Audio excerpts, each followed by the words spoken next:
Well, Sean Lennon here on Pro Wrestling Enforcer podcast. And listen, guys, excited for a big summer of professional wrestling coming your way. Got some big news dropping soon.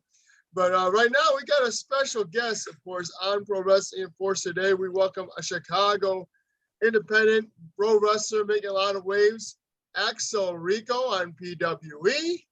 Back again, finally on PWE. We've seen some cameos of him. We've seen him, play to the camera and whatnot. But now we were doing a full interview. So we appreciate you, Axel, being back on PWE. It's been a minute, but what a year you've had. You've been featuring AAW Pro, your regular Galli Lucha Libre, CSW, Galli Discovery Champion now. So congratulations on that. Yeah. Sorry, hold on. It was just, there it is. Okay, continue. Yes. Keep going. Yes, I know. We're very excited for you. And so not only have you been doing that, we've got to see you against Golden Star at Galli 518 for that first singles title win. And you're very Golden colorful. Dragon. Golden Dragon. That was my mistake, actually. So I've already beaten Golden Star multiple times beforehand. This was the first time I beat Golden Dragon for this beautiful piece of gold that I have over my shoulder. Just wanted to clear that up because no worries. no worries. Yeah. I beat both the Goldens at Galli. No big deal. Sure. No big deal. Yeah, and I mean you're always colorful and entertaining. So Axel Rico, you're I believe you're a 2-year veteran at this point, going on 3 years. At Galli? No, or where? Right? Well, I've been doing this wrestling gig. I started training in 2017. Okay. And I joined Galli in 2019. So I've been almost about, I'd consider myself 4 or 5 years now. Definitely. Taking it seriously, yeah. Yeah, and we're only, I believe, 22 years of age, and you're a wrestler to follow this year. And Steve Boz trained, CSW, and you're an associate of the Sociedad A Boricua as well. Correct. Welcome on the show. How are you, Axel? How's life? Things are going great. Obviously, just a lot of good things coming up lately. Been touring the US of A. It's been a lot of fun. Meeting a lot of good people in this wrestling industry, but the big thing most recently was finally, after 3 years of work at Galli Lucha, finally getting some gold, and it's in my favorite color, red. And of course, it has so much respect with Discovery and all that good stuff. But it's really, I just gave myself, I wasn't walking away 2022 without some gold, and we're just about halfway through and I already got one. Kind of want to get some more. For sure. And I know you've got the CSW that you're a regular at as well. We've got a couple titles over there. Correct. The Metro Division Correct. Championship would probably be in your headlights, but also the CSW Heavyweight Championship. And you and Joey Jet Avalon, I was there, had a nice, you were part of that gauntlet match. So anything is possible in the future. Yeah, it's true. I mean, he had to use his sister or his cousin. I don't really know the relationship. Yeah. And that shovel to low blow me to, because he was scared. I think he was just a little scared that he was going to probably lose that title that night. So who knows? I know the next time I see Joey, we're probably going to have an awkward little confrontation. I might have to look up and maybe knock off his little thing covering his bald spot in his forehead. But other than that, I can't wait. I'd love to tussle with Joey Jet, or shouldn't it be like Joey Shovel Avalon? Because I don't understand why the Jet's there, but whatever. Yeah, I'd love to tussle with Joey anytime. If it's for the CSW Heavyweight Championship, I'd be completely fine with that too. Yeah, I don't think so far he's really measured up to like Nick Brubaker's reign. I mean, at this point, right? Mm-hmm. It's true. I don't know. Yeah, because it's really funny because I've wrestled Joey and he cheated and all that stuff. I've never wrestled Brubaker, but I'd love to give him a little Axel Rico. For sure. And we have the, of course, I don't want to get too much into it, but CSW has got these invaders coming in, thinking they can own you guys. Who are these invaders that you speak of for the people that don't understand or don't know what you're talking about? Oh, well, the BXB Army. So, I didn't want to divulge into that right now. I know they deserve it. They have ass kicking coming to them, courtesy of you and courtesy of some of the other veterans like Vic Capri and Marche Rocket. Sure. Yeah, they're good people, but if they're in the ring with me, I'll shake their hands and high five them, hug them all they want. But the second the bell rings, I've just been kicking them in the face. So sorry, you got to make all that trip from Iowa just to get kicked in the face by an amazing person here in Chicago. For sure, man. And what inspires you to go out there and perform? I'm sure you've gotten comparisons to many great wrestlers, such as the late great Eddie Guerrero. It comes to mind, I know. Well, obviously, I've talked a lot of this on like multiple podcasts that I've done, but him against Rey Mysterio at Halloween Havoc in WCW was my first ever VHS tape with wrestling.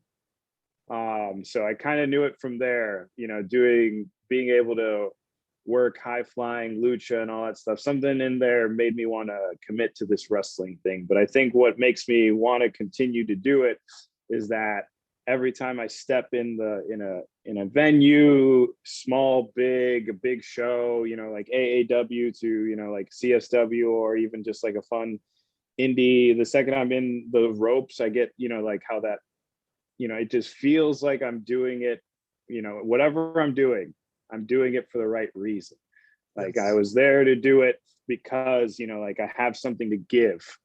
Hold on, I'm just going to put this down. It's a little heavy.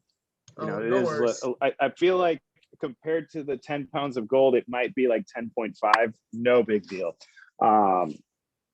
But I'd say that's what gives me my motivation, because I always did like theater, comedy, improv, throughout my life, but just it never really like clicked the same way that wrestling does. Like nothing, I've never gone through a little stint of saying, this is too much or this is too much stress. Obviously there's stress and it's work and, you got to grind it out in and out of the ring. But every time I'm in there, if I have any doubts or if I have any worries, they all go away the second the bell rings and I hear the people and I do what I do. Definitely. And, talk about Sociedad A Boricua, 2022 is the biggest accomplishment so far for you guys, right? I mean, the tag team titles, Chucko and Jay Manning, and now Discovery Championship. What did you just say? What did you just call Chucko?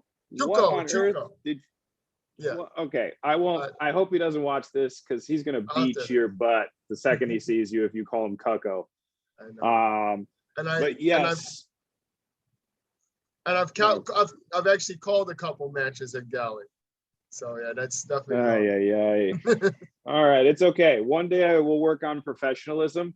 But yes, this I since day one, I know at Galli, every time we try and do a promo, the crowd is so loud they can't hear us. But I made a promise since day one. Ever since they probably had the Banger Classic, like since I want to even say since like a little bit in January, February, once they went against Drago and Audio Star, and I was kicking butt against people like Audio Boy and all these other guys at Galli, we like looked at each other and we're like, okay, let's cut to business. Let's get this, work in and let's show Galli what we're really about. And then one show, boom, my boys win the tag team belts. Well-deserved. They've been putting their work in. They've been showing they can keep up with the Galli people and the people from AAA or anybody. That same night, I barely lost against Aaron Stone, which people are still telling me today is probably like the match of the year quality at Galli. And then the next show, I decided, you know what, I'm going to kick some ass and get a title. And you know what? We all did that. So right now, as of this moment, 2022 Galli Lucha Tag Team Belts Discovery Championship belongs to La Sociedad Boricua. So much love to everybody that has believed in us. Our father figure that started it all, Ricky Cruz, Rico de la Vega, who's kicking it at CCW and killing it down there. Every single match we do it for all of them and all of our families and all that stuff. But right now, this is hot right now. We are red hot at Galli Lucha. And now finally, this previous week, I got to tag with the boys at AAW. And that just means problems. Problems are coming. Definitely. That's about time. You guys have been really grinding it out on the live. So getting that main card spot, I feel, is long overdue. And is there a celebration plan at Galli 519? I don't think about celebrating, because I feel like the second we celebrate, it's just gonna be covered in booze. Because that's just I don't get it, man. Like, we've been, they throw so much money at us, but then when we try to talk or have fun and celebrate, they just start booing us out of the damn building. So two of those things don't really make sense to me. But I will demand respect.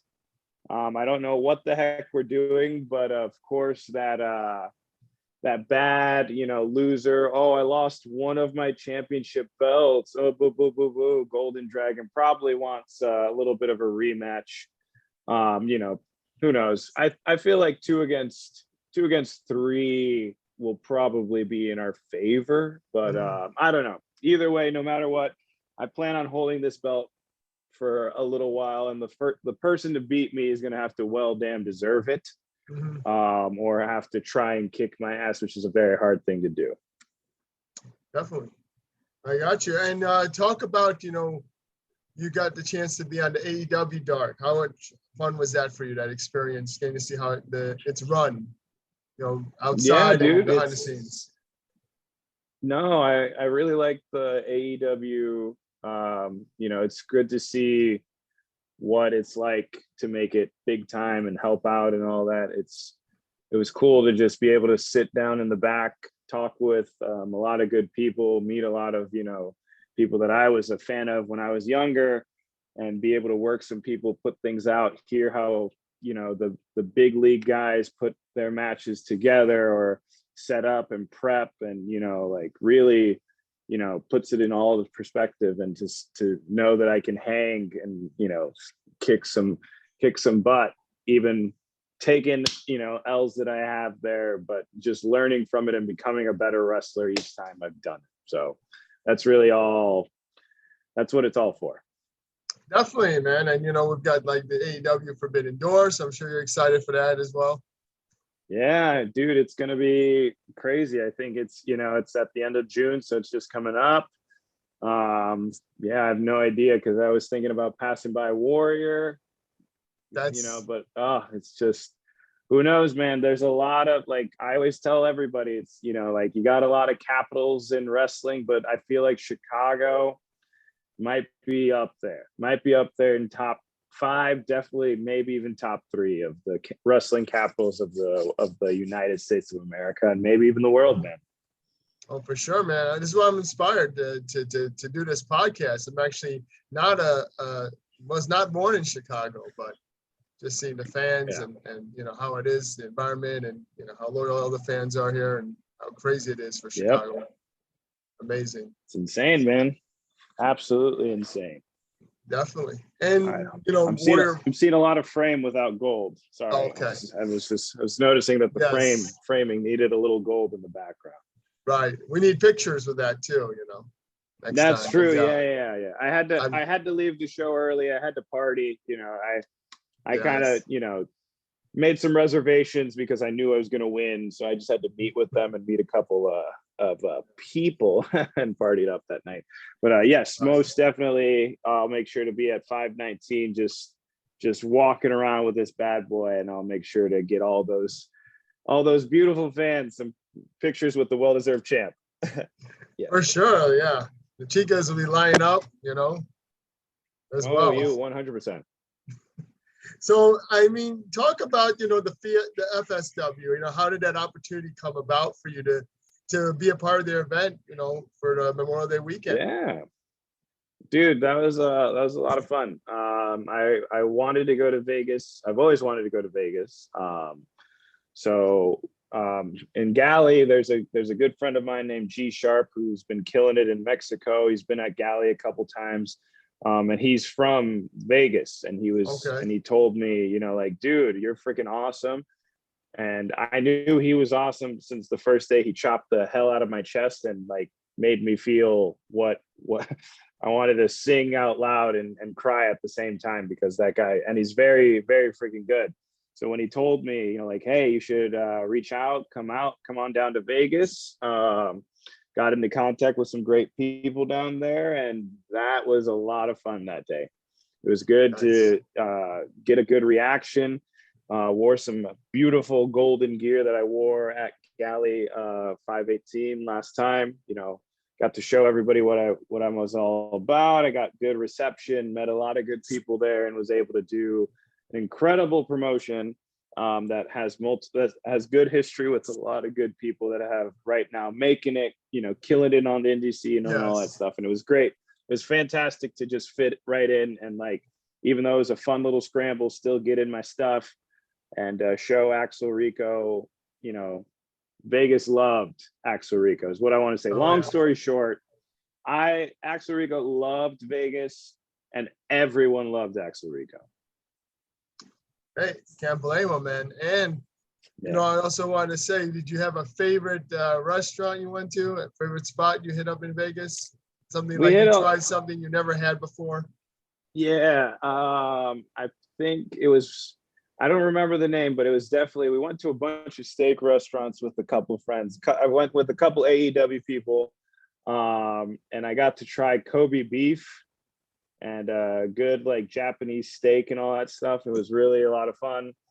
And it was weird to be in a restaurant where there's a bunch of dudes with swords coming right by your face and just hacking off meat in front of your face. So that was an experience. Can't remember the name because half the time we would just get in Ubers and just go to places. But either way, no regrets. Loved eating there, loved wrestling there, loved meeting all the people, hanging out at pools. It felt very the lifestyle that Axel Rico should be doing all the time. But then he comes back to Chicago, and then it's just winter warm death, winter warm death over and over again. I hear you, man. I hear you, man. Vegas is beautiful. It's lovely. And now, we saw in 2021, you had a lot of feuds, a lot of different wrestlers. And one that was, of course, Skye Blue. You're a friend of me. She's your friend, but obviously when you guys get in that ring, why can't I go through one podcast without talking about Skye Blue? Jeez. Just what's your all right? We had a great feud. We had multiple feuds everywhere. Multiple feuds. Well, great. I mean, it stood out, so had to talk about it. Of course. And just like I know. Yeah. I'm sure you feel like her regression has gone so well. You just can't help but be inspired by seeing her performing in AEW regularly, right? Yeah, no, it is fun to see her kick ass. The women's division does, it fits well. I think she does great. Even the little things like being able to be in the backstage, waiting to do whatever it is I'm doing and all that stuff, and still hearing a name that I've worked with, here and in a bigger stage getting called out, having loads and thousands of people screaming out her name was kind of cool. They should have been doing that for me, but whatever. She's been with them a lot longer, and I feel like, but yeah, well deserved for her. But I know, she probably can't take another feud from me. That's all I gotta say. She probably can't handle it. Probably too much. Probably too much. Fair enough. Hey, it's a professional rivalry that probably won't stop until your careers are over. We'd probably wrestle in wheelchairs, in all honesty. I feel like, and we'd still make it a banger. We'd still make it a really good banger. Yeah. And I mean, talk about how the Galli fans interact with you and how much you enjoy it. I mean, You really soak it up, man. You know, it's the love, the hate, the Oh love, or in man. between. You're soaking it up every time I see you out Well, there's loads of hate, to say the least. But the Rico faithful, the La Sociedad faithful are always strong. I always see them in the mix of the booze and the culebro, all the bad words in Spanish. I don't like to swear unless, unless it's for a stupid crowd like Galli most of the time. But yes, I love my faithful. There's, they bringing out the signs, bringing out the shirts, repping the swag. That's always good. But even though like most of the fans despise us, they loathe me, they hate Chuco, they hate Jay Manny, they call us bad words and all that stuff. But after we put on a good piece of work, no matter what, since, let's see, today it's June, I want to say in the past 2 months, we have been having money thrown at us every single match, being them by themselves, me by myself, each individual tagging, doing all the things. We've earned the respect of the Galli Lucha Libre family, even though they despise us. So let them hate, let them say different things online, like calling me a fake champ or calling me fake. This hair is real, idiots. But all that hate just means that, any publicity is good publicity in my book. So any type of reaction means I'm doing my job right. And plus, I have a physical representation of everything that I'm doing is doing it right. So anyway, well, technically all three of us do. So eat my shorts, Galli Lucha.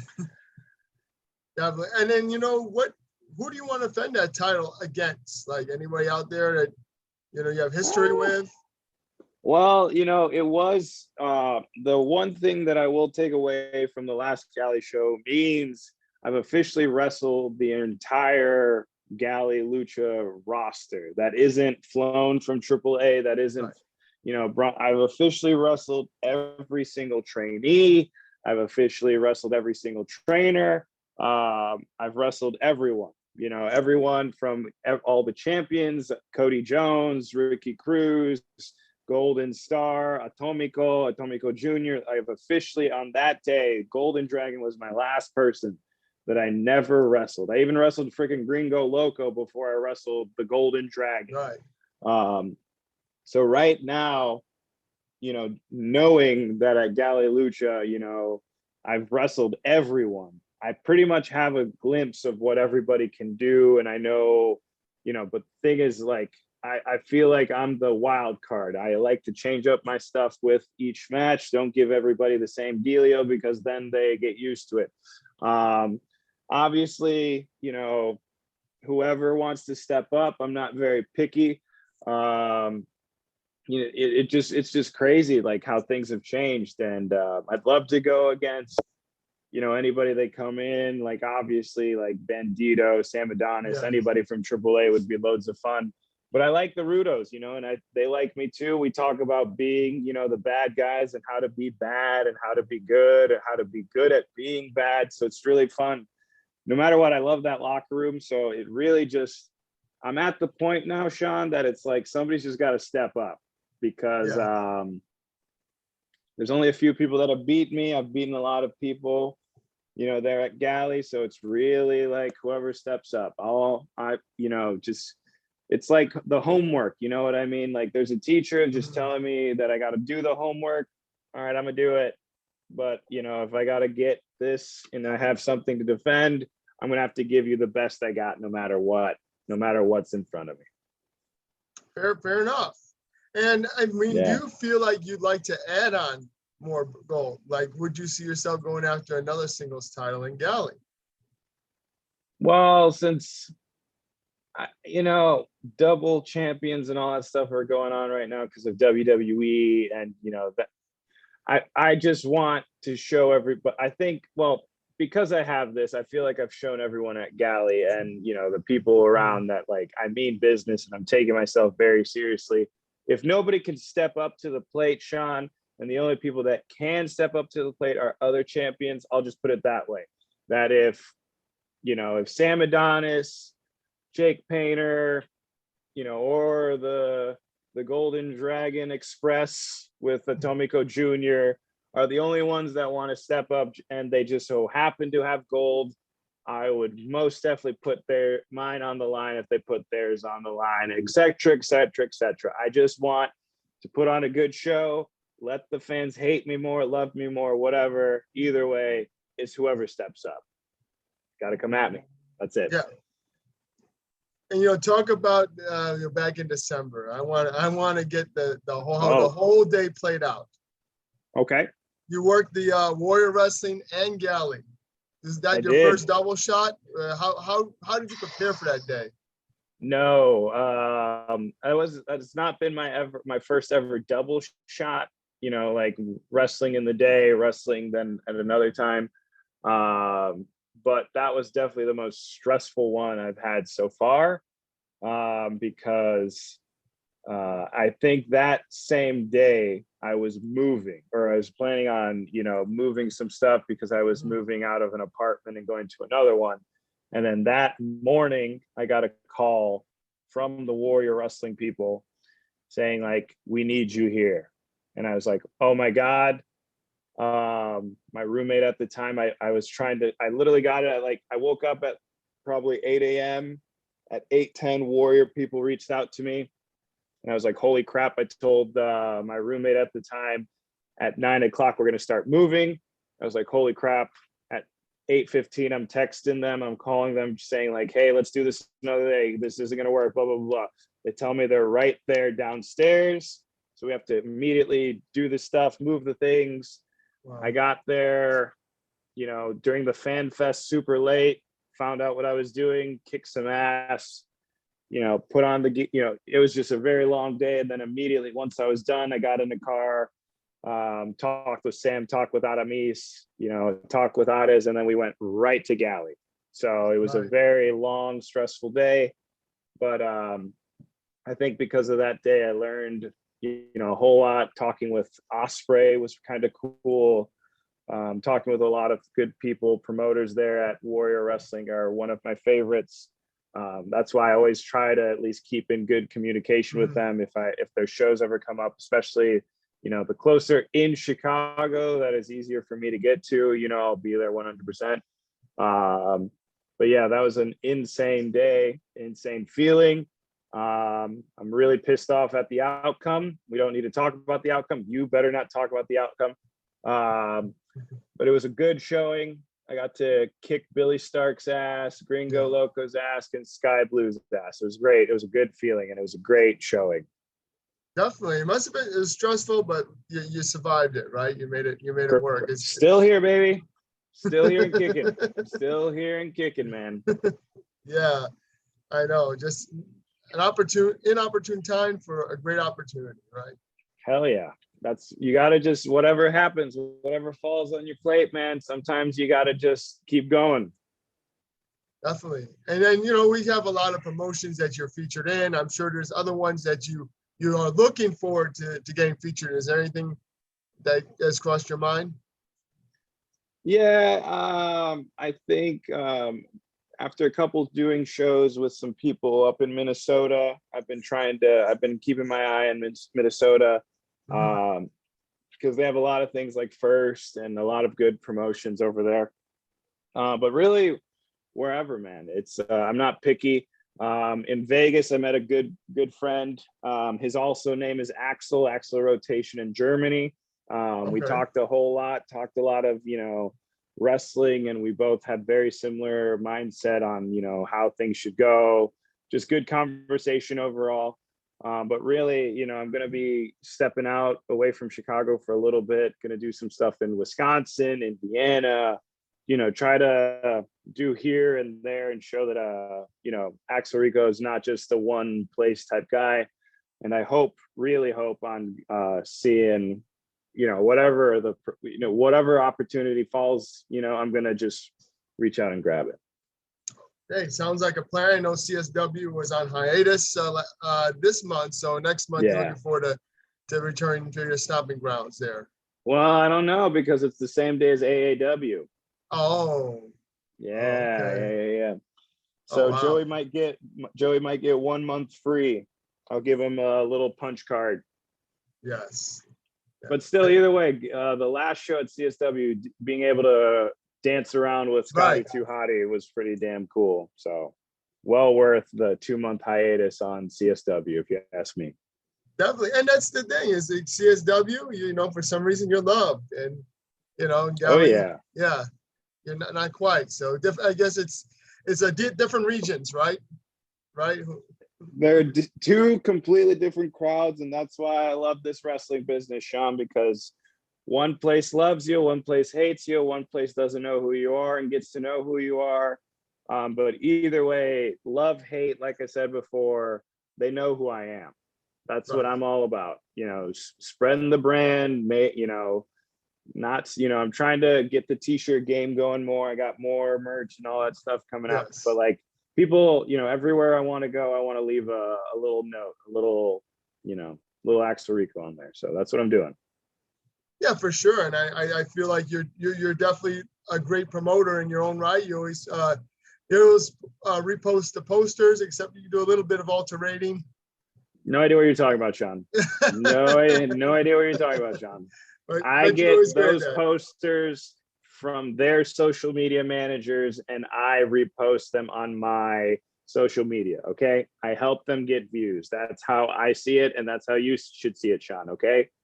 Yes, I do. Okay. Everything I say on the internet is truth. All right. Of course. It's completely honest. No lying whatsoever. Hey, well, Axel, I appreciate you being on PWE, man. And Sweet, man. How does it feel when you do get people to wear your merchandise? This is a chance for you to plug it right here. Yeah, dude. Obviously, I always carry my stuff with me. I love my favorite thing is stickers because I was always a guy that put stickers all over my binders and books and all that stuff. So it's really cool to see people sending me pictures of me on their water bottles, on their bags, whatever. It's super dope to see that. Obviously, if I'm at a show, make sure to ask me for anything that you need. T-shirts, 8x10s, sell them all. Find me at social media, Axel Rico on Instagram, Twitter, Facebook. Find me there, message me. I'll usually message you back. I sometimes respond to people like you, Sean. But yeah, that's what I'm all about. I love social media, love spreading the word of Axel Rico because this is fun. I like what I'm doing, so I'm happy that people like me for what I'm doing. Definitely, man. And I feel like you're just getting it's just getting warmed up, right? At this point. Hey, the mountain to this world is really tall, and I'm already feeling like I'm at the tippy top, and I'm still climbing. For sure. Well, Axel, we appreciate you being on PWE anytime. It's always great to catch up with you. And anything you want to say out there to the fans? Go ahead. Well, nothing. Of course, follow me on everything because you want something. Look at follow a life that's way more interesting than your own. Make sure to go to wrestling shows, and if you're in Chicago, that's like the best. Go to your local indie show wherever you are, whoever is looking at this, whenever it is. And of course, have fun at shows. That's all I got to say. Have fun at shows because I know it makes my job easier. And when I just see a show, I see it as a ticket, but as a time to have fun because wrestling is fun, obviously. But yeah. Well put, Axel. I appreciate you again being on Pro Wrestling Enforcer, and best of luck to you anytime. Sweet. Yeah, dude. I hope if we do this again, I got even more gold hanging over my shoulders and stuff. Right. Well, we'll try to arrange to do it in person at your when you're not busy. Sure. Sounds good to me, my friend. Anytime, brother.